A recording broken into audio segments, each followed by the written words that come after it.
look, if the gender I'm in is not the one that in fact will enable me to have the greatest advantages, then I will move to another gender. And this is in fact one of the great liberal breakthroughs of the 21st century, the transgender movement.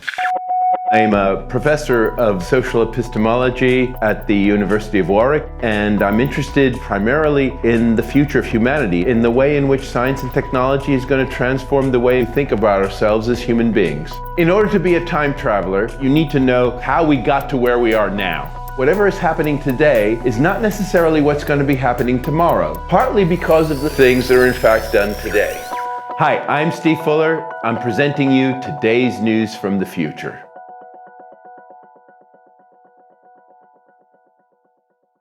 Here we are, 2048.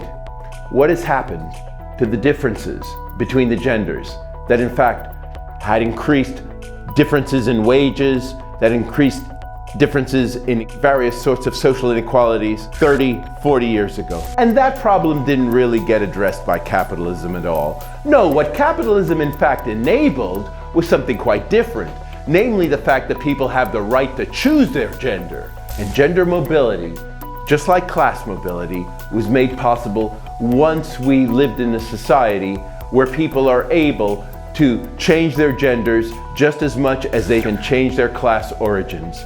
And in other words, that their origins do not hold them back. And this then enabled people in a much more liberal fashion to say, well, look, if the gender I'm in, that I was born into, is not the one that in fact will enable me to have the greatest advantages, then I will move to another gender. And this is in fact one of the great liberal breakthroughs of the 21st century, the transgender movement. But on the other hand, there raised new problems about what kinds of advantages and disadvantages would there be if people stayed within their genders.